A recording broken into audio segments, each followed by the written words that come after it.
छोटे भाई लोग कैसे हो। मैं हूं आपका बड़ा भाई किरण रॉय। तो मैंने जो फर्स्ट वीडियो दिया था about dominating mother and weak father, वो वीडियो ने तो पूरे इंडिया में हाहाकार मचा दिया है। तो उसके बाद सेकंड फॉलोअप वीडियो मैंने दिया था कि how I arrived at that conclusion. मैंने मेरा 43 केस स्टडीज के बारे में बताया था, जिससे मैं ये कंक्लूजन में आया कि this is definitely a fact and it's proven.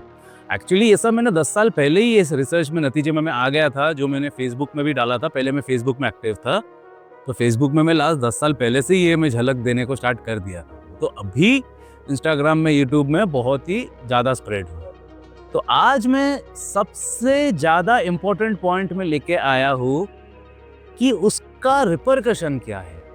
Suppose एक लड़की का लाउड डोमिनेटिंग मदर है और एक वीक फादर है, तो what implications will that have in your life and how to decipher कि यही केस है। और अगर ये केस है, पक्का बात है, तो क्या क्या पॉइंट्स आपको देखने मिलेगा वो लड़की में, और आपके लाइफ में कैसे अफेक्ट आएगा। तो ये बहुत ही ज़्यादा इंपॉर्टेंट वीडियो होने वाला है, एंड तक देखिए। और जो भाई लोग उसको समराइज करते हैं प्रॉपर, ये मिनट से मिनट में इतना था, इतना इतना था, वो बहुत ही ज़्यादा वेलकम है मेरे लिए, क्योंकि बहुत सारा साउथ इंडिया से लोग बोलते हैं कि मैं हिंदी नहीं समझता हूँ, तो प्लीज़ थोड़ा इंग्लिश में कुछ कीजिए। तो आप लोग का वो कमेंट मैं पिन कर दूंगा, डेफिनेटली वो कीजिए। I definitely welcome that. तो सबसे पहला बात तो मैं ये बताना चाहूँगा कि बच्चे जो है, contrary to popular Indian belief, Indian parents लोग क्या समझते हैं कि बच्चे को चिल्ला के, डरा धमका के सिखाया जाया जाता है ना। इंडियन पेरेंट्स लोग हम लोग को ऐसा करके बड़े किए, मेरा भी पेरेंट्स लोग नहीं किया, आपका भी पेरेंट्स लोग नहीं किया, मुझे पता है ये चीज़। लेकिन ट्रूथ एंड रियलिटी और ही कुछ है। ट्रूथ एंड रियलिटी ये है कि जो बच्चे हैं, लोग पेरेंट्स का बोला हुआ चीज़ से नहीं सीखते हैं, हम लोग पेरेंट्स को ऑब्जर्व करके सीखते हैं। तो जो भी चीज़ बचपन से बच्चे लोग देखते हैं अपने पेरेंट्स में, वो ही करते हैं। फॉर एग्जाम्पल क्लासिक प्रूफ है, एक हिजड़े को जब भी आप लोग सिग्नल में देखते हो तो सीधा कांच ऊपर कर देते हो। वो आप लोग का इंस्टिंक्ट नहीं है, वो आप लोग ने बचपन से आपका माँ बाप को ये करते हुए देखे हो, इसके लिए आप लोग भी कांच ऊपर कर देते हो। आप लोग कुत्ता दिमाग नहीं लगाते हो कि अरे यार वो भी एक इंसान है, अगर प्यार से अगर उसको पूछा कि हाउ आर यू, तो उससे कुछ हमारा खराब नहीं होगा। लेकिन नहीं, तुम लोग का माँ बाप ने वो बचपन से किया, इसके लिए आप लोग ये चीज़ करते हो। तो सेम चीज़ अप्लाई करता है ये भी पॉइंट में, जिसको मैं आज आप लोग को डिटेल में एक्सप्लेन करने वाला हूँ कि मैं जो भी स्टेटमेंट मारता हूँ, it is backed by facts. तो यही फैक्ट को मैं आज आपको आगे बताने वाला हूँ कि मैंने मेरे बच्चों को भी आज तक कुछ भी नहीं सिखाया, मैंने कुछ भी नहीं बोला कि ऐसा कर वैसा कर। मैं जो लाइफ ऑफ इंस्पिरेशन जीता हूँ, उसी को उन लोग कैच करते हैं और अपने लाइफ में अप्लाई करते हैं। सिखाने के लिए स्कूल है ना उनका, बहुत है, मैं कुछ नहीं सिखाता। जो मैं जीता हूँ वही चीज़ उन लोग कैच करते हैं। और मैंने एक इंसिडेंट कुछ दिन पहले शेयर किया था आप लोग को वीडियो में, कितना जनों ने देखा पता नहीं। उनका भी एनुअल स्पोर्ट्स डे था मेरा लड़के का, वो लास्ट आया। लास्ट आके भी जो सेकंड और थर्ड आया था, उन लोग रो रहे थे कि मेरा डैडी मुझे मारेगा बोल के। मेरा लड़का लास्ट आके भी सेलिब्रेट किया, और सिर्फ सेलिब्रेट ही नहीं किया, जबकि वो सेकंड और थर्ड को भी इस तरह मोटिवेट किया कि उन लोग को फिर फाइनली स्माइल करने लगा। फिर बाद में उन लोग ने सेलिब्रेट किया, तीनों ने मिलके पार्टी किया, जो सेकंड थर्ड है और जो लास्ट है। क्यों ये? क्योंकि मेरा लड़के को मैंने बचपन से नो प्रेशर एनवायरनमेंट में बड़ा किया कि तू लास्ट आ, फर्स्ट आ, तेरा daddy will always be proud of you. मैं तुझे उतना ही प्यार करूंगा, तेरा लास्ट आने से फर्स्ट आने से मुझे घंटा फर्क पड़ता है। तू मेरा लड़का है, तो एक रॉकस्टार का औलाद है, हम लोग रॉकस्टार्स है, हम लोग चाहे जैसे भी है, हम लोग उधर ही राज करते हैं। ये मेरा एटीट्यूड मैंने उनके अंदर भर दिया, तो वो लास्ट आके भी बाकी लोग को मोटिवेट करते हैं। तो ऐसा होना चाहिए एटीट्यूड, और वो तभी होता है जब उन लोग अपना फादर के अंदर वो लीडरशिप स्किल्स देखते हैं। बाप अगर बचपन से गाली देता रहेगा, माँ बचपन से गाली देता रहेगा, तो क्या होने वाला है अभी मैं आगे आप लोग को समझाने वाला। अभी मैं आता हूँ पहला पॉइंट में। जो एक वैसे लड़की है जिसका माँ डोमिनेटिंग फिगर है और बाप वीक है घर पे, तो वैसे माँ लोग इमोशनली कभी भी अवेलेबल नहीं होता है अपने डॉटर के लिए।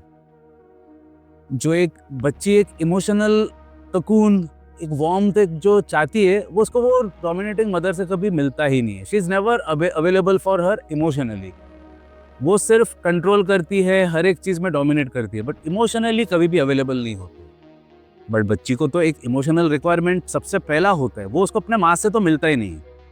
ये केसेस में उनका फादर इमोशनली अवेलेबल होते हैं, लेकिन वो माँ ने पहले से ही ट्रेन करके ब्रेन वॉश करके रखा हुआ है कि वो आपके पास मत जाना, वो खुद ही एक कमजोर आदमी है, वो उसके पास तेरे को कुछ भी नहीं मिलने वाला है।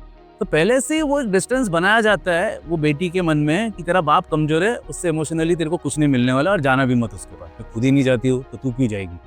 तो ये चीज़ बचपन से उनको दिया जाता है, तो इसके लिए ना तो उसको माँ से इमोशनल कंफर्ट मिलता है, ना ही फादर से। फादर से चाहते हुए भी वो नहीं जा सकता है, क्योंकि वो फादर को रेस्पेक्ट ही नहीं करता है, क्योंकि बचपन से उसने देखा है कि माँ ही मेरा बाप को रेस्पेक्ट नहीं करता है, तो मैं भी किधर से करूँ। मैं उससे रेस्पेक्ट करूंगा तो भी मुझे कुछ नहीं मिलने वाला है, वो उसको पहले से ही पता चल जाता है। जैसे कि मैंने बताया, बच्चे लोग ऑब्जर्व करके ही सीखते हैं, और उन लोगों को ऑब्जर्वेशन स्किल सबसे ज़्यादा स्ट्रांग होता है। तो इसके लिए उन लोग का emotional requirement is not taken care of, जो फ्यूचर में भी कैसे करके प्रॉब्लम्स क्रिएट करता है, मैं एक एक करके आपको डिटेल में समझाने वाला हूँ। देखिए, मैं आप लोग को वो सब इनसाइट्स क्यों दे पा रहा हूँ जो आज तक किसी ने नहीं दिया है आपको। मेरा एक एक रील्स वायरल क्यों हो रहा है, मेरा एक एक वीडियोस भी क्यों सब जगह स्प्रेड हो रहा है, बिकॉज ये आप लोगों को किसी ने बताया नहीं था, और वो मैं इसलिए दे पा रहा हूँ क्योंकि मैं बाकी साइकोलॉजिस्ट लोग की तरह से 4 साल का डिग्री कोर्स करके आके उसके पैरामीटर में नहीं बोल रहा हूँ, क्योंकि मैंने आज तक कोई बुक पढ़ा ही नहीं।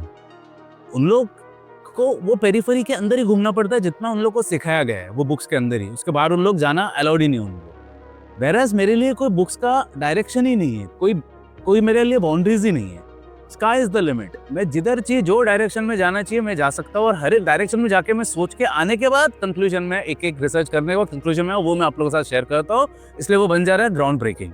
इसके लिए आज भी जो मैं बताने वाला हूँ, ये कंप्लीटली मेरा थिंकिंग जो मैंने हर एक हॉराइजन में without sticking into the boundaries of books, ना ही फॉर्मल एजुकेशन का बाउंड्री में रह के, ये सब मैंने मेरा खुद का लाइफ एक्सपीरियंसेस से जो कंक्लूजन है वही मैं आप लोग को आज बता रहा हूँ। इसलिए मैं ऐसा एक एक नतीजे में पहुंच सकता हूँ जो कोई आज तक गया ही नहीं। तो रीजन बिंग कि कोई भी मेरे को ऐसा चाबी मार के नहीं भेजा है कि इतना इतना ही बुक्स है, इतना ही है स्टडीज, इतने में ही तेरे को सीमित रहना है। मेरे पास कोई बुक्स ही नहीं है, कोई लिमिट ही नहीं है। मैं वो एरियाज में जाके सोच सकता हूँ जो आज तक कभी गया नहीं है। इसके लिए मेरा रिसर्च जो भी बाहर आ रहा है वो ग्राउंड ब्रेकिंग हो रहा है। और आज जो मैं चीज़ आप लोग को बताने वाला हूँ, ये मैंने यूट्यूब में जाकर भी ढूंढा कि भाई बाकी लोग क्या बोल रहे हैं इसके बारे में, क्योंकि सेम ऐसा क्लैश होना नहीं चाहिए ना। ये तो बाद में वो आके बोली जा रही है तो मैंने बोला था, इसलिए मैं देखने के लिए आज सुबह गया था मैं एक बार यूट्यूब में। मजे का बात सुन के आप लोग स्टंड हो जाओगे। मैं आज जो चीज़ आपको बता रहा हूँ वो आज तक उसका कोई वीडियो ही नहीं है। मतलब इंडिया का तो छोड़ो, फॉरेन में भी ऐसा कोई वीडियो मेरे को नहीं दिखा, क्योंकि मैं तो खुद ढूंढने गया कि ताकि क्लैश ना हो। नहीं तो बाद में मेरा जो फाइंडिंग्स उसका फाइंडिंग्स अगर मैच हो तो वो बाद में मेरे को बोले अरे भाई किरण रॉय ने मेरे को कॉपी की, तो वो मुझे नहीं चाहिए था। इसके लिए मैं गया। And I am so happy to say कि ये सब मैं आज जो बता रहा हूँ टॉपिक, ये टॉपिक ही नहीं है किधर भी, किसी ने कवर ही नहीं किया आज तक इसको। हिंदी में भी बोलो, एज इन इंडिया में भी बोलो, या इंग्लिश में बोलो, किसी में भी मैंने नहीं देखा हो ये। इसके लिए अभी आज जो बोल रहा हूँ ये सब पहली बार आपको मेरे से ही मिलने वाला है। तो वो जो डोमिनेटिंग मदर्स होते हैं, उन लोग इनएडवर्टेंटली एक मैसेज पास ऑन कर देते हैं अपने बेटियों पे कि your feelings don't matter to me, कि तुम्हारा फीलिंग्स का कोई जगह ही नहीं है मेरे लाइफ में। वो अपने हस्बैंड के ऊपर डोमिनेट करती है, काम करवाती है, ये जा मार्केट से जाके ये लेके आ, वो लेके आ। तो ऐसा करके एक मैसेज भी पास कर देता है कि वो हस्बैंड का भी फीलिंग्स मैटर नहीं करता। तो वो बच्ची जो है, डॉटर जो है, बचपन से वो एक ही चीज देख रहा है कि फीलिंग्स का ये घर में कोई जगह ही नहीं, चाहे वो मेरा हो, वो मेरा फादर का भी क्यों ना। तो एक इनएडवर्टेंटली मैसेज चलाया जाता है उसका माइंड में कि फीलिंग्स का कोई जगह नहीं है दुनिया में, कि मेरा जो फीलिंग्स है, क्योंकि देखिए हर एक बच्चों को अपना फीलिंग शेयर करने के लिए कोई तो चाहिए ही रहता है, माँ खास करके। फादर तो है ही, लेकिन ये केस में तो वो फादर के पास तो जा ही नहीं पा रहा है, क्योंकि पहले से ही उसको एक बाउंड्री वॉल दे दिया गया है कि तेरा बाप कुछ काम का नहीं है, फादर के पास कुछ नहीं मिलने वाला था, मैं ही हूँ जो हूँ और मेरे को भी नहीं देना। तो उससे क्या होता है, जो डॉटर है, जो लड़की है, वो कंप्लीटली शट डाउन कर लेती है अपने फीलिंग्स में से, फीलिंग्स एक्सप्रेस करने से। उसको ऐसा लगने लग जाता है कि फीलिंग्स जो है वो शट डाउन करना ही बेटर है रादर दैन एक्सप्रेसिंग इट और sharing it with somebody, because उनके लिए माँ सबसे क्लोजेस्ट है। टेक्निकली, नेचुरली माँ से तो क्लोज कोई है नहीं, माँ से ही निकला है वो बात। तो वो चाहेगा कि मैं मेरा माँ के साथ शेयर करूँ मेरा फीलिंग्स, लेकिन माँ ने ही उसको दिखा दिया कि तेरा फीलिंग्स का कोई जगह नहीं है। तो वो इनएडवर्टेंटली उसको वो मैसेज पास हो जाता है और वो अपने आप को शट डाउन कर देता है एक्सप्रेस करने से। तो पहला चीज जो स्टार्ट होता है उनके साइकी में, डैमेज में, वो इधर से शुरू होता है, that is shutting down. Completely वो शट डाउन मोड में चले जाते हैं। उससे एक मैसेज पास ऑन किया जाता है डॉटर पे कि you are all by yourself, क्योंकि वो तो अपने हस्बैंड को मैस्कुलिन मानता ही नहीं है, जस्ट एक नौकर जैसा ट्रीट करता है, अपने आप को ही सबसे ज्यादा डोमिनेटिंग हिटलर समझती है, किसी और का औकात ही नहीं है। तो एक मैसेज चलाया जाता है वो लड़की के डॉटर के मन में कि you are all by yourself, and इधर से डैमेज का सिलसिला शुरू होता है। Because what that mother is projecting that I am not that safe zone for you. I am not that cocoon for you which you are looking for. वो message across डाल ही देती है कि मैं वो वार्मथ देने वाला जगह हुई नहीं। तू जो भी वार्मथ ढूंढ रही है मेरे से तो तुझे नहीं मिलने वाला है, ना ही तेरे बाप से मिलने वाला है, क्योंकि उसने पहले से ही बाप का इमेज को खराब करके रखा हुआ है उसके बिहेवियर से। तो उधर ही वो इतना बुरी तरीके से कट ऑफ हो जाती है कि उसको और किसी के पास फीलिंग शेयर करना इम्पॉसिबल हो जाता है आगे के लिए। You cannot tell me anything and your secrets are not safe with me. So inadvertently ये मैसेज चला ही जाता है कि तू मेरे साथ महफूज नहीं है, ना ही तेरा सीक्रेट्स, ना ही तेरा फीलिंग्स, कुछ भी चीज़ मेरे साथ सेफ नहीं है। तो इसके लिए वो जो बच्ची है उसके अंदर एक मैसेज चला ही जाता है कि मेरा कुछ भी चीज़, फीलिंग से लेके हर एक चीज़ महफूज नहीं है वो लेडी के साथ, और फादर के साथ मुझे जाना अलाउड ही नहीं है। ऐसा एक पास ऑन हो जाता है मैसेज। वो जो माँ है वो बता देती है कि I don't have the capacity to take in your feelings, to understand your feelings. And बदले में क्या हो जाता है, ये मिरर बैक हो जाता है इन the psyche of that child. पूरा मिरर इमेज बन जाता है, मिरर बैक मतलब रिफ्लेक्ट हो जाता है बच्ची के जहन में कि I don't have the capacity to take in your feelings. तो उससे क्या होता है, जब इस फ्यूचर में जब भी शादी होता है तभी वो आपका फीलिंग्स को नहीं समझ सकती है, क्योंकि बहुत कम एज में ही वो मिरर बैक हो चुका था उसके साइकी में।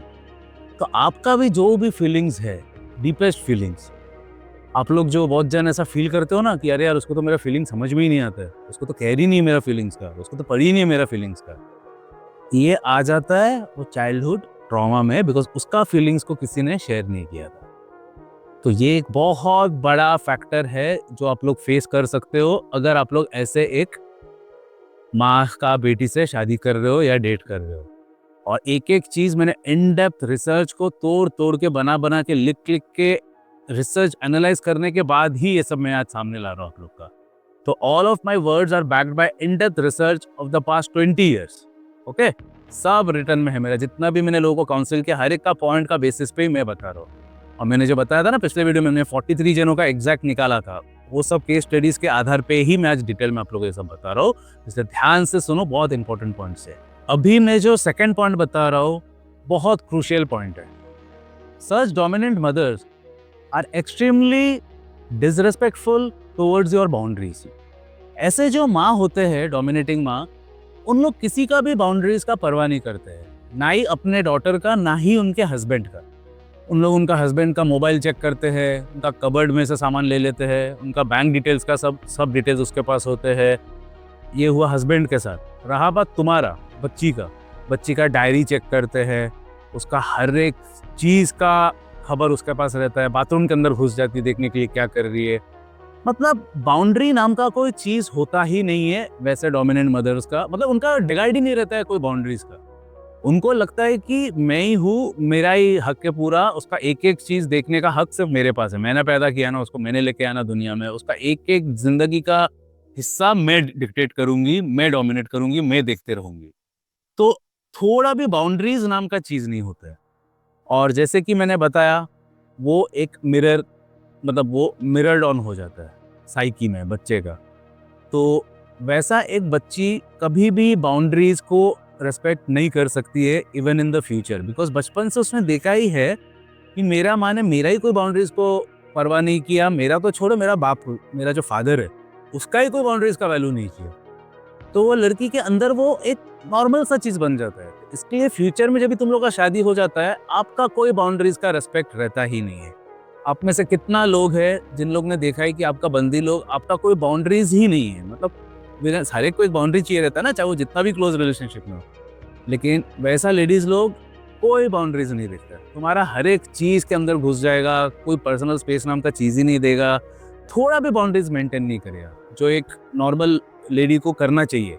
लेकिन तुम लोग का केस में वो नहीं होगा, क्योंकि वो चीज़ बचपन से ही उन लोग ने देखा है कि ऐसा कोई बाउंड्रीज है ही नहीं, उनको पता ही नहीं कि ऐसा बाउंड्रीज होना भी चाहिए, क्योंकि बचपन से वो बाउंड्रीज उन लोग ने देखा ही नहीं, कोई लकीर ऐसा खींचा गया ही नहीं था कभी भी। उनके लिए कोई भी चीज़ नहीं है, डायरेक्ट वो तुम्हारे मोबाइल के अंदर घुस जाएगा, तुम्हारे कबर्ड के अंदर घुस जाएगा, तुम्हारा सैलरी स्लिप मांगेगा, तुम्हारा मतलब सब जितना पर्सनल चीजें हैं जो नहीं मांगना चाहिए वो सब चीज में उन लोग घुस जाएगी, बिकॉज उनके पास कोई बताने वाला था ही नहीं कि बाउंड्रीज होता है भाई। There are certain boundaries which you can not cross, not even a wife. तो इसके लिए शादी के बाद भी उनको लगता है it is perfectly fine to step over the boundaries. उन लोग आपका कोई भी बाउंड्री का कदर करेगा ही नहीं। हर एक मर्द चाहे जितना भी कूल ओपन माइंडेड हो क्यों ना हो, हर एक का एक बाउंड्री रहता है, उनको भी थोड़ा सा स्पेस चाहिए रहता है, और वो बाउंड्री उनका माँ को भी उन लोग क्रॉस करने नहीं देगा। लेकिन इनके केस में क्या होता है, कोई बाउंड्री नाम का चीज़ होता ही नहीं है। She will always cross all boundaries, और उसमें इतना इमोशनल टॉर्चर होता है वो बंदे को, जो उससे गुजर रहे हैं उनको अच्छे तरीके से पता है what I am talking about. मैं तो मेरा रियल लाइफ केसेस में देखा ही हूँ, और आप में से भी बहुत जन होंगे जो ये चीज़ का शिकार हुआ है। यही चीज़ आ जाता है प्रॉपर्टी में भी। जो प्रॉपर्टी तुमने जिंदगी भर मेहनत करके खरीदे, उसको ऐसा लग जाएगा कि नहीं ये तो भाई मेरा ही है, इसमें तो मेरा ही हक है, कि तो उनके पास कोई बाउंड्रीज है ही नहीं। उनको लगता है कि नहीं ये भी मेरा ही है। इसके लिए आप जितना भी जगह ये सब जो प्रॉब्लम्स हो रहा है, आप लोग को पता चल जाना चाहिए कि किधर से वो शुरू हो रहा है।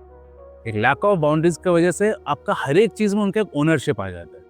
इसलिए उन लोग ब्लेटेंटली ऐसा मुंह खोल के डिमांड करता है कि मुझे इतना पैसा चाहिए, मुझे इतना प्रॉपर्टी चाहिए, मुझे वो चाहिए, ये चाहिए। तो उससे क्या होता है, वो माँ लोग अपने बच्चे लोग को सिखाता है कि you don't deserve your own space, तेरा स्पेस का कोई कीमत नहीं है। और वही चीज़ आगे आ जाता है आपके रिलेशनशिप में, जिसमें आपका स्पेस का माँ बहने हो जाता है। She tramples upon on your own space, making your life a living hell. अभी नेक्स्ट पॉइंट जो मैं समझाने वाला हूँ बहुत क्रूशियल पॉइंट है, ध्यान से सुनना। नेक्स्ट पॉइंट है कंट्रोलिंग। ये जो डोमिनेटिंग मदर्स होते हैं, उन लोग इस कदर कंट्रोलिंग होते हैं कि देखिए, पहली बात तो ये है कि उन लोग का बाहर कोई औकात नहीं होता है, उनका कोई सोशल स्किल्स नहीं होते, ना ही कोई सोशल लाइफ होता है। इसके वजह से तो ये हाल है ना द फर्स्ट प्लेस। अगर दुनिया में अगर सोसाइटी में अगर उठने बैठने का अच्छा स्टेटस की अगर होती थी, मतलब सोशल स्किल्स अगर होता था, तो उसे पता चल जाता कि वो क्या क्या गलती कर रही है। लेकिन उसको कोई बोलने वाला है ही नहीं, तभी वो डोमिनेटिंग है। और उसको लग रहा है अपने कुएं का मेंढक का मैं राजा हूँ, मैं अपने कुएं का मैं राजा हूँ। है तो वो कुएं का मेंढक, तो उसको लग रहा है वो जो कर रही है वही करेक्ट है। तो और वैसा लेडीज लोग के साथ कोई दोस्ती करता भी नहीं है, वैसा डोमिनेटिंग लोग के साथ कोई दोस्ती करते भी नहीं। तो क्या हो जाता है, वैसे डोमिनेटिंग लेडी लोग सिर्फ सीमित रहते हैं अपने घर पे, उनका राज चलता है सिर्फ अपने घर पे, अपने हस्बैंड, अपने बेटी, अपने नौकर, इनके ऊपर। तो उससे क्या हो जाता है, जैसे वो बेटी जब 18 ईयर्स क्रॉस कर लेती है, तो वो जो डोमिनेटिंग मदर है, उसका भी बहुत सारा ख्वाब था, बहुत सारा टूटा हुआ सपना था, जो उसने पूरा नहीं कर पाया ड्यू टू ऑब्वियस रीजंस, कि बाहर उसका कभी दोस्त बना ही नहीं, बाहर वो कभी जा ही नहीं पाया, दुनिया किधर से किधर पहुंच गई उसको जानने का मौका ही नहीं मिला। तो उसका नेचुरली बहुत सारा सपने अधूरे रह गए थे। तो जैसा वो बेटी 18 ईयर्स पार कर लेती है, तब भी वो माँ लोग, डोमिनेटिंग माँ लोग, अपना अधूरा सपना वो बेटी के थ्रू पूरा करने का देखते हैं। आप जितना भी मैरिजेस में जो इंटरफेरेंस देखते हो मदर इन लॉ का, ये एक बहुत क्लासिक एग्जाम्पल है उसका।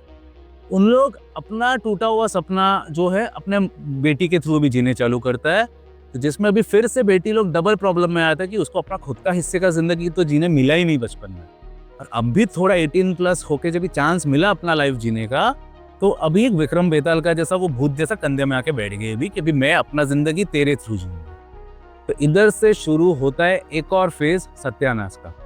उससे क्या होता है, वो जो लड़की है, तुम्हारा जो बंदी है, वो इस कदर कंट्रोलिंग हो जाती है तुम्हारे लाइफ में कि तुम्हारा कोई से ही नहीं रहेगा। वो एक कंट्रोल फ्रीक बन जाती है। उसके लिए एक ही तरीका ऑपरेट करने का, वो है how to control somebody else's life. In fact जैसे कि मैं तुम्हें सब बता रहा हूँ, सब पर्सनल लाइफ एक्सपीरियंसेस पे ही आधारित है। तो मेरा खुद का भी एक गर्लफ्रेंड थी, ठीक है, ज़्यादा दूर नहीं, 2 साल पहले का ही बात है। खुद का एक मेरा गर्लफ्रेंड थी, वो इस कदर कंट्रोल फ्रीक थी कि हम लोग फॉरेन एक वैकेशन में जा रहे थे, एक ट्रिप में जा रहे थे आउट ऑफ इंडिया। तो उसका एक सुबह अर्ली मॉर्निंग फ्लाइट था, सुबह कुछ तो 4 की 5 बजे का फ्लाइट था।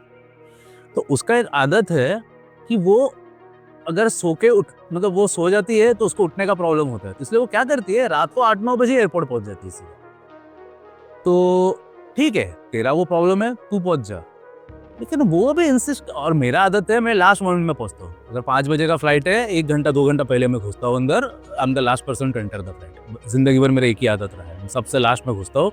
वार्म वेलकम मिलता है, ड्रामेटिक एंट्री मिलता है, सब लोग मुझे देखता रहते हैं, ये मेरा आदत है। लेकिन उसका वो आदत है, उससे भी आई एम फाइन। लेकिन वो अभी इंसिस्ट क्या कर रही है मुझे कि किरण, मैं तो रात को 9 बजे आ रही हूँ एयरपोर्ट में, तुझे भी रात को 9 बजे आना है। मैं बोला व्हाट, मेरे लिए स्लीप बहुत इंपॉर्टेंट है भाई। मैं 9 बजे सोने जाता हूँ, भले 3 बजे 4 बजे उठ जाओ, नो प्रॉब्लम, बट मुझे वो स्लीप चाहिए घर पे, क्योंकि जब भी चांस मिला है जब, तो मैं 9 बजे क्यों आऊँ? तेरा उठने का प्रॉब्लम है ना, मेरे को कुछ प्रॉब्लम ही नहीं है। मैं एक बार, मैं जितना भी बजे मुझे उठना है, मैं आंख बंद करके उठ सकता हूँ। मेरा मेंटल पावर इतना स्ट्रांग है कि अगर मैं 9 बजे सोने जा रहा हूँ, अगर मैं अपने माइंड में सोच ले कि मुझे 2 बजे उठना है, बराबर 2 बजे मेरा नींद उठ जाएगा। तो मैं बोला मेरा ऐसा कोई प्रॉब्लम नहीं, मैं आ जाऊंगा बराबर सुबह। वो बोल रहा है नहीं, मैं 9 बजे एयरपोर्ट आ रही हूँ, तुझे भी 9 बजे एयरपोर्ट में दिखना चाहिए मेरे बाजू में। तो हो गया, होना क्या था, उधर का उधर ही मैं ब्रेकअप कर दिया। मैं तो एक्सपर्ट हूँ ये सब में ना, फाइंड करने में। मैं उधर का उधर ही कैंसिल कर दिया, गया ही नहीं मैं, क्योंकि मेरे को कंट्रोल चलेगा ही नहीं। और इन लोग होते हैं एकदम अव्वल दर्जे का कंट्रोल फ्रीक्स। तो ये क्लासिक पॉइंट मैं आप लोग को बता रहा हूँ। अगर आपको एक कंट्रोलिंग बिहेवियर दिख रहा है कि मैं जो कर देख, उसको जो करना है करने दो, उसका मुझे कोई प्रॉब्लम नहीं। लेकिन आप अगर देख रहे हो कि वो एक अजीब भलता चीज कुछ कर रही है, लेकिन at the same time insist कर रही है कि तुझे भी करना पड़ेगा। फॉर एग्जाम्पल, एक और क्लासिक एग्जाम्पल दे रहा हूँ। मेरा एक और गर्लफ्रेंड था, ये बंदी नहीं, एक और। उसका क्या था, मैंने दारू छोड़ दिया 3 साल पहले और स्मोकिंग छोड़ दिया 7 साल पहले, ठीक है। तो मैं ये 2 साल अगेन, मतलब 1-1.5 साल पहले का ही बात है। मैं उसको पब, वो दारू पीती है, सिगरेट भी पीती है, तो उसको मैं एक पब में लेके गया, सारा होटल का जो है एयरपोर्ट के बाजू में। उधर रात को क्लबिंग कर रहे थे, तो वो अभी उसको सिगरेट पीना है, तो मैं उसको लेके गया, सिगरेट खरीद के दिया, पी रही है वो। बोल रहा है क्यों, 2 चाहिए? मैं बोला 2 क्यों? एक तो तुम भी हो। बोला मैं क्यों, मेरा 7 साल हो गए छोड़ के। But no, you have to smoke. Yes, these are the things which we do together. I cannot smoke alone. I'm not a Chelsea that I'll be smoking alone. You will also have to smoke with me. मैं बोला what? तेरे को पीना है, मैं खरीद के आके दे रहा हूँ, मैं तुझे कंपनी भी दे रहा हूँ, बट मैंने छोड़ दिया वो 7 साल पहले, and I cannot smoke. But वो भी इंसिस्ट कर रही है कि तेरे को भी सिगरेट पीना पड़ेगा ही, नहीं तो हम लोग रिलेशनशिप में नहीं रह सकते। मतलब if you value the relationship, you have to do as I say. बस उसको तो पता नहीं कि मैं तो यार मास्टर हूँ ये सब चीज का। तब भी का तब भी छोड़ दिया, मैं गाड़ी में बैठा, सीधा घर। वो कैसे गई पता नहीं। कि मैं आ रहा हूँ नेक्स्ट पॉइंट में, जो अगेन एक क्रूशियल पॉइंट है। आज तो वीडियो में मैं जो भी पॉइंट्स बोल रहा हूँ, हर एक ग्राउंड ब्रेकिंग पॉइंट से किसी ने बोला नहीं रहेगा आज तक आपको। तो नेक्स्ट पॉइंट जो है वो है कंडीशनल लव। जो भी डोमिनेटिंग मदर का घर का जो बेटी है, उनको हमेशा बचपन से ये कंडीशनल लव दिया जाता है। जैसे देखो, नेचुरली प्यार शुड बी अनकंडीशनल। जो मैंने मेरे बच्चों को दे के रखा हो कि तू कुछ भी कर, तू गटर में गिर के मेरे पास आ, लास्ट होके आ, क्लास में मारामारी करके, कुछ भी करके आ, मैं तेरे को उतना ही प्यार करने वाला। मतलब नो क्वेश्चंस आस्क्ड। लेकिन ऐसा डोमिनेटिंग मदर्स के जो बच्चे होते हैं, उन लोग को बचपन से एक कंडीशनल प्यार का वातावरण दिया जाता है कि तू अच्छा नहा के, अच्छा दिखने में, ऐसा चोटी पहन के आ, तभी आई विल से गुड। तू टॉप मार्क्स ला, तभी मैं तेरे को प्यार करूंगी। तू घर का साफ करके दे, पूरा घर अपना रूम क्लीन कर, तभी मैं तुझे प्यार करूंगी। तू फर्स्ट मार्क्स ला, तभी तुझे एक साइकिल दूंगी। मतलब तू ये कर, तभी मैं तुझे वो करूंगी। और वो चीज वो बच्ची ने अपना माँ को अपने बाप के साथ भी करते हुए देखा है कि घर का टेरेस साफ करके आओ, तभी आपको खाना मिलेगा। मेरा मार्केट से ये लेके आओ, तभी मैं तुमसे ठीक से बात करूंगी। मेरे को गोल्ड, दिवाली में गोल्ड का ज्वेलरी का सेट खरीद के दो, तभी हम लोग ये डिनर में जाएंगे। मतलब इट इज ऑलवेज अ माहौल ऑफ कंडीशनल लव कि तू मुझे पैसा दे, मैं तुझे ये दूंगी। तू मेरा ये काम करके दे, मैं तेरे साथ थोड़ा गाली नहीं दूंगी ज्यादा से ज्यादा। तो ऐसा एक माहौल में उन लोग बड़ी होती है। तो उससे क्या होता है, आपके साथ फ्यूचर में कभी भी वो एक कंडीशनल प्यार वो नहीं फ्लो कर पाएगी। वो हमेशा आपसे डिमांड करती ही रहेगी कि मुझे मालदीव्स में लेके जाओ, तो मैं तुमसे अच्छे से बात करूंगी। मुझे एक सोने का सेट खरीद के दो, तो I will behave nicely with you. तुम्हारा जो फ्रेंड है, वो फ्रेंड ने अपना बीवी के लिए वो गाड़ी खरीद के दिया, मुझे भी ऐसे गाड़ी खरीद के दो, तो मैं तुमसे झगड़ा नहीं करूंगी। तो ऐसा कर करके हमेशा आपके सामने कंडीशंस रहेगा ही, बिकॉज वो बचपन से कंडीशनल लव का वातावरण में बड़ी हुई है कि ये करने से ही मुझे प्यार मिलेगा, फ्रीली प्यार नहीं मिलेगा। जो मैं देता हूँ मेरे बच्चों को, मेरा पूरा फ्री है। मेरा बच्चे लोग यूएस भी चले जाएंगे फ्यूचर में, मैं भेजने ही वाला हूँ। जैसे 16 साल 10th पास होगा, दोनों का दोनों यूएस में, सब बंदोबस्त करके रखा हूँ मैं।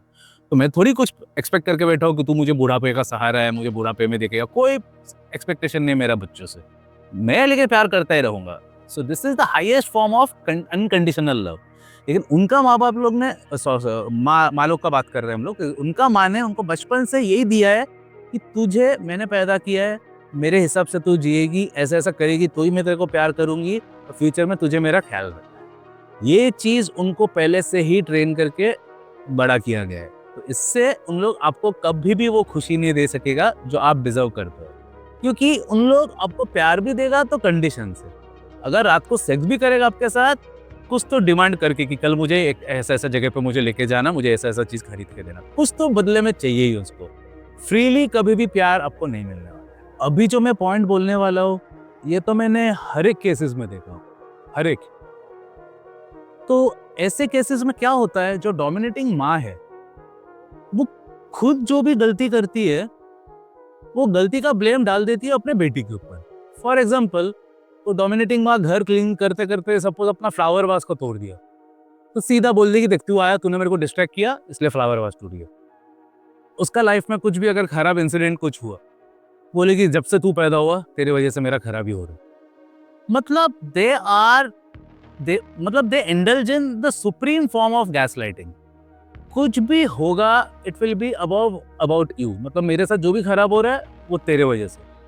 तो उससे क्या होता है, सपोज अभी फ्यूचर में आप लोग एक रिलेशनशिप में हो, आप वो लड़की के लिए वेट कर रहे हो 1 घंटे से रास्ते में ट्रैफिक में, लेकिन वो आती है 1 घंटे के बाद महारानी की तरह, और instead of apologising to you वो ब्लेम सीधा आपके ऊपर ही डाल देगा। बोले यार तेरे से मिलने आने के लिए आते टाइम मेरा चप्पल टूट गया तो कितना तकलीफ हुआ मुझे, तेरे वजह से मेरा इतना तकलीफ में आया मैं। तो आप सोचोगे अबे ये क्या है, खड़ा तो मैं हूँ इधर और गाली मुझे ही पड़ रहा है। तो ये कितना लोगों के साथ हुआ है फ्रैंकली बताना, बहुत जनों के साथ हुआ रहेगा कि गलती कर रही है वो, क्यों ब्लेम डाल रहा है तुम्हारे ऊपर। और अगर ये केस है तो this is a supreme form of gaslighting. ऐसे लड़की लोग आपको जिंदगी में कभी भी खुशी नहीं दे सकता है। उन लोग बातों बातों में everything, all the faults will be about you. तो उसका एक एग्जांपल दे रहा हूँ, एक बीवी एक्स्ट्रा मैरिटल अफेयर करते हुए पकड़ा जाती है, आंसर बदले में ये देती है, जब भी पकड़ा जाती है तभी आंसर देती है कि तुम दारू पीने चले जाते हो पब में तो मैं बोर होती हूँ, इसके लिए मैंने इंस्टाग्राम में से एक जन को पकड़ लिया। तो ऐसा हो गया, ब्लेम चीटिंग खुद कर रही है लेकिन ब्लेम डाल रही है कि तू दोस्तों के साथ दारू पीता है। आइडियली क्या होना चाहिए था, उसको अगर दारू से प्रॉब्लम है उसको बोलना चाहिए था मुझे तुम्हारे अल्कोहल से प्रॉब्लम है, इमीडिएटली छोड़ दो, you have to address that problem at hand. लेकिन ये कौन सा बात हुआ कि तुम दारू पीने जा रहे हो इसलिए मैं भी अब बॉयफ्रेंड बना लिया। अभी नेक्स्ट जो पॉइंट है, वैसे डोमिनेटिंग मदर्स लोग जो अपने हस्बैंड के साथ खराब बर्ताव करते हैं, बेटी के साथ खराब बर्ताव करते हैं, उनको लगता है ये उनका हक है, उनको लगता है वो सबसे सही चीज करते हैं। तो इसके लिए सॉरी शब्द जो है वो उनके डिक्शनरी में एग्जिस्ट ही नहीं करता है। वैसे डोमिनेटिंग मदर्स लोग कभी भी अपोलोजाइज नहीं करते हैं फुल लाइफ में, चाहे वो कितना भी बड़ा गलती करे, हस्बैंड को झाड़ू से मारे, खराब बिहेव करे, गाली दे, लेकिन सॉरी कभी नहीं बोलेंगे। तो ये चीज आ जाता है उनके बेटियों में। उन लोग कभी भी चाहे जितना भी बड़ा गलती करे, बड़ा से बड़ा गलती करे, चीटिंग भी क्यों ना कर दे आपके पीठ पीछे, लेकिन सॉरी कभी नहीं बोलेंगे। आप कभी भी ऐसा एक लड़की को देख रहे हो कि सब कुछ करेगी लेकिन अपोलोजाइज कभी नहीं करेगी, तो समझ जाना उससे बड़ा रेड फ्लैग कोई हो ही नहीं सकता है, उससे ज्यादा टॉक्सिक इंसान कोई हो ही नहीं सकता। क्योंकि हर एक जन गलती करता है। मैं तो सामने से बोलता हूँ, मैं तो गलतियों का भंडार हूँ। मैं तो गलतियों के भंडार पे खड़ा रहने के बाद आज ये लेवल में पहुंचो कि आप लोग को बता पा रहा हूँ। मैं तो बोल ही रहा हूँ कि मैं गलती का प्रोडक्ट हूँ। तो इसके लिए कोई भी इंसान ऐसा हो ही नहीं सकता है जो गलती नहीं करता है। लेकिन अगर इसके बावजूद भी अगर कोई इंसान क्लेम कर रहा है कि मैं ही राइट हूँ, मैं कभी गलत कर ही नहीं सकती हूँ, मैं क्यों सॉरी बोलूँ, समझ जाओ किधर से आया है और आपके साथ क्या होने वाला है, समझ जाओ। It's a sure fire recipe for disaster. Indian society में गर्ल चाइल्ड को एक बोझ माना जाता है, बॉय चाइल्ड को प्रेफरेंस दिया जाता है। तो वैसे जो डोमिनेटिंग लेडीज लोग जो होते हैं, उनके केसेस में मैंने अधिकतर देखा हो कि उन लोग के गर्ल चाइल्ड को हमेशा ही बोझ मानते हैं। सपोज एक गर्ल चाइल्ड का एक भाई भी है, तो बचपन से उन लोग, एक चीज मैंने कॉमन देखा हो हर एक में, कि वो लड़की लोग को उनके भाई से हमेशा इंफीरियर ट्रीट किया गया। जिंदगी भर उसको better food, better education, better सब कुछ दिया गया है और वो लड़की को कुछ भी नहीं दिया गया। लड़की को सिर्फ सीमित रखा है कि तू है ना, बस नॉर्मल तरह पढ़ाई कर, नॉर्मल तरह खाना खा, शादी कर और कट ले 10 इधर रहने, तेरा कोई औकात नहीं, ये तेरा घर है नहीं। बचपन से उनको ये बोल के पैदा किया जाता है कि तू पराया अमानत है, तू हम लोग का अमानत है ही नहीं, तुझे सिर्फ इधर 20, 21, 25 साल तक रहना है और किसी का हम तुझे हवाले कर देंगे। तो वो एक चीज वो लड़की लोग बचपन से जब भी देखता है कि मेरा कोई वैल्यू ही नहीं है, मेरा कुछ इज्जत ही नहीं है, मेरा भाई को ही सब कुछ मिल रहा है, प्रॉपर्टी भी सब कुछ उसका, खाना से लेके बेस्ट एजुकेशन से लेके बेस्ट चीज़ें, बेस्ट कपड़े सब भाई को मिल रहा है, मुझे नहीं मिल रहा है। तो ये चीज़ बहुत कॉमन अकरेंस है जो मैंने देखा हो, which wrecks havoc in the psyche of a girl. तो ये चीज़ एक्सपीरियंस करने के बाद उन लोग वो वाला प्यार, वो वाला दर्जा अपने हस्बैंड को कभी दे ही नहीं सकता है जो वो डिजर्व करता है।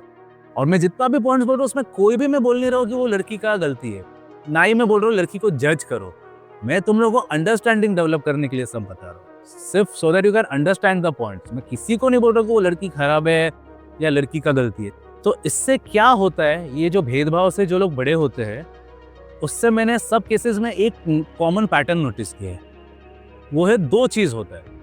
एक है बहुत ज़्यादा डिपेंडेंट हो जाता है वो अपने हस्बैंड पे, बहुत ज़्यादा, मतलब हर एक चीज़ में फुल्ली नीडी, हर एक चीज़ में उसको तुम्हारा ज़रूरत है। दिन में 50 बार फ़ोन करेगी, तुमको कुछ स्पेस ही नहीं देगी, बाबू क्या कर रहे हो, जानू आ जाओ इधर, मतलब ओवर लव, जो हमें किसी को भी पसंद नहीं है, जो चीज़ नीडी। एक तो ये चीज़ मैंने देखा हो, और दूसरा है एक्सट्रीम फीलिंग ऑफ इंडिपेंडेंस। मतलब वो इतना इंडिपेंडेंट हो जाएगी कि वो अपना काम, अपना जॉब, वो सब में ही खुश, उसका तुम्हारा कोई ज़रूरत ही नहीं है लाइफ में, तुम्हारा कोई कदर ही नहीं है। तुम खाना खाए, उसको कोई पड़ी नहीं, तुम गिर गए बाइक से, उसको कुछ पड़ी नहीं। She will be least bothered about it. अभी आप लोग पूछोगे तो ये सब पॉइंट्स का अभी उपाय क्या है, क्या करना चाहिए हमें? तो मैं अभी आप लोग को बड़े भाई के हैसियत से एक सच्चाई बोलने वाला हूँ। देखिए, काउंसलिंग मेरा पेशा नहीं है, और इसके लिए मैं आप लोग को एक ब्रूटल ट्रूथ बता रहा हूँ कि ये सब जो चीज़ें हैं, ये हील नहीं किया जा सकता है। दुनिया का जितना भी काउंसलर्स है, जितना भी साइकेट्रिस्ट है, सब लोग बोलेंगे कि अरे मेरे पास भेज दो, मैं हील करके दे दूंगा आपको। वो क्यों? उन लोग ने 4 साल उसके पीछे पढ़ाई किया है, इन्वेस्ट किया है, क्लिनिक खरीदा है, ये उनका बिजनेस है। अगर उनके पास कोई हील होने ही नहीं आएंगे तो उनका रिकवरी किधर से होगा? वेराज इन माई केस, मैं एक गिटार फैक्ट्री चलाता हूँ, so technically I am N industrialist. मैं एक चेन चलाता हूँ म्यूजिक अकेडमीज का, मैं एक चेन चलाता हूँ म्यूजिक शोरूम्स का, आई एम एन एंटरप्रेन्योर, मैं कॉन्सर्ट्स करता हूँ, आई एम ए म्यूजिशियन। तो ये मेरा पेशा है ही नहीं। इसके लिए मैं आपको ऑनेस्ट ओपिनियन दे सकता हूँ, जो मैं दे रहा हूँ आप लोग को पब्लिकली, ये सब जो टॉक्सिसिटी, जो ट्रेट्स है, ये काफ़ी हद तक थोड़ा बहुत मास्क किया जा सकता है, थोड़ा सा कंट्रोल किया जा सकता है, but it can never be eliminated और healed, which the other doctors and counsellors guarantee that they will. ये इम्पॉसिबल है, और उनका भी मैं समझ रहा हूँ, उन लोग ने अपना, उनका ये पेशा है, ये उनका फुल टाइम प्रोफेशन है, इसलिए उन लोग को चाहेंगे कि उनके पास तुम लोग जाओ और उससे हील हो जाओ, और मैं आ रहा हूँ, मैं उसमें भी आ रहा हूँ मैं। लेकिन मैं यही बता रहा हूँ कि ये मेरा पेशा है ही नहीं, इसके लिए मैं ऐसा कुछ एक्सपेक्ट ही नहीं कर रहा हूँ कि तुम लोग मेरे पास आओ, उससे मेरा घर चलेगा। मेरा ये जो मैं कर रहा हूँ, ये just out of my love के लिए कर रहा हूँ, एक इंसानियत के खातिर कर रहा हूँ, और मुझे एक गॉड्स गिफ्ट मिला है, एक एक्यूमेन, एक नॉलेज मिला है जो किसी के पास नहीं है, इसलिए वो मैं शेयर कर रहा हूँ। बस टाइम ही नहीं है मेरे पास, बहुत कुछ है लाइफ में करने के लिए। इसका भी चलो, मैंने किसी को अगर काउंसिल भी कर दिया, 1 घंटे का ज़्यादा से ज़्यादा कितना, 1000, 2000, 3000, 4000 मैक्स दोगे, उससे ज़्यादा तो नहीं दोगे। मैं 1 घंटे का लाखों रुपए कमा लेता हूँ मेरा बिजनेस में। मैं एक घंटे का कॉन्सर्ट करके लाखों रुपए में कमा लेता हूँ। तो आप समझ सकते हो कि इसका मेरा कोई भी डिविडेंड नहीं है, मेरा कोई भी फायदा नहीं है मेरा। तो इसके लिए मैं पहला बात तो मेरे पास आओ ही मत, क्योंकि मेरे मैनेजर के पास 800 वेटिंग लिस्ट चल रहा है, उसके पास कॉल्स इतना आ रहा है कि वो खुद परेशान हो गया। अभी मैं तो देख ही नहीं सकता हूँ, मेरे पास तो टाइम ही नहीं है, लेकिन मेरा मैनेजर के पास भी उसने भी हाथ ऊंचा कर दिया। तो इसके लिए मैं जितना तक हो सके वीडियो से आप लोग को हेल्प करता रहूंगा, लेकिन मेरे भरोसे में मत रहो। और रहा बात आपका, आप लोग अगर ऐसा सब ट्रेड्स देख रहे हो तो हीरो बन के हील होने का चक्कर, सुपरमैन बन के हील करने मत घुस जाओ, बिकॉज ये सब हील नहीं होने वाला है। फिर भी अगर इंसानियत के नाते को हेल्प अगर करना है तो तभी डेफिनेटली जो दूसरे थेरेपिस्ट, काउंसलर्स है उनके पास भी, मेरे पास नहीं, मेरे पास टाइम नहीं है, फ्रैंकली बोल रहा हूँ। लेकिन जिन लोग का ऑलरेडी ये है बिजनेस, मतलब जो लोग है ऑफिशियली सर्टिफाइड काउंसलर्स, उनके पास जाओ। 100% अगर नहीं भी होगा, थोड़ा बहुत थेरेपी से बेनिफिट मिलेगा। मैं ऐसा नहीं पूरा एलिमिनेट नहीं कर रहा हूँ, मैं करता हूँ ना थेरेपी, इसलिए मुझे पता है कि पूरा इट इज़ नॉट पॉसिबल। लेकिन जितना तक हो सके कुछ नहीं करने से कुछ तो होना बेटर है ना। तो उस वो ऑब्जेक्टिव से definitely seek professional counselling, professional help कीजिए। रहा बात मेरा, अगर तुम लोग को मेरे से ही चाहिए तो it is impossible for me, because मेरा already my hands are full with thousands of activities. मैं रनिंग करता हूँ, जिमिंग करता हूँ, काउंसिल करता हूँ, बिजनेस चलाता हूँ, मोटिवेशन स्पीचेस देता हूँ, पॉडकास्ट में जाता हूँ, मतलब बहुत काम है। I have my hand full, इसलिए मेरे साथ ये पॉसिबल ही नहीं है। कुछ क्वेश्चंस रहेगा जो मुझे क्वेश्चन सही, मैं अपने तरफ से तो वीडियोस बनाता ही रहूंगा, सही काम चला लो। आई वुड सजेस्ट मेरे अगर बहुत, क्योंकि मैं मेरे पास जो बच्चा कुछ है, जो थोड़ा बहुत जो टाइम है वो मैं जो एकदम सीरियस केसेस है उस पर डालना चाहूंगा। तो इसके लिए नॉर्मल ऐसा काउंसलिंग के लिए I would suggest go to, there are thousands of therapist, thousands of certified counsellors, उनके पास आप लोग जाओ। So that's my heartiest appeal to you. And मैं आप लोग हेल्प करता रहूंगा। आप लोग देखो, अभी जब तक मेरा यूट्यूब चैनल लास्ट 7 दिन में मेरा ग्रो होने चालू है, उसके पहले तो हुआ नहीं। लास्ट 7 दिन में मेरा 4000 आवर्स कंप्लीट भी हो गए। तो अभी जाहिर सी बात है, एक बार बढ़ जाएगा तो मेरा मैनेजर ही टेक ओवर करेगा। मैं भी उसका मतलब मैं सब वीडियो शूट करके निकल जाऊंगा, मेरा मैनेजर ही उसको हैंडल करेगा, कमेंट्स को रिप्लाई देगा, जो इंस्टाग्राम में भी हो रहा है। तो इधर भी मैं बहुत कम टाइम के लिए ही हूँ। तो ये मैं बता दे रहा हूँ आप लोगों को, मैं रॉन्ग होप्स नहीं दे रहा हूँ। भले मैं हेल्प करूंगा आप लोग को, बट एक मेरा लिमिटेशन है, बिकॉज मेरा भी खुद का एक पर्सनल लाइफ है। मैंने भी अब बहुत मुश्किल से अपने आप को खड़ा किया हो, तभी जो मेरा लास्ट जो भी फेज है मेरा भी 40 से लेके जब तक भी मैं जी रहा हूँ, उसको मुझे भी किंग साइज जीना है। बहुत बड़े बड़े गोल्स है मेरा, वो सब पूरा करना है मुझे, तो उस पर मुझे भी फोकस करना है। मैं बीच बीच में आता रहूँगा, आप लोग को हेल्प करता रहूँगा, बट ये मेरा एंड डेस्टिनेशन नहीं है। I am not an YouTuber. मुझे यूट्यूब में कभी भी आना नहीं था, नहीं तो आप लोग मुझे बहुत पहले ही देख लेते थे। मैं म्यूजिक फील्ड से ही हूँ।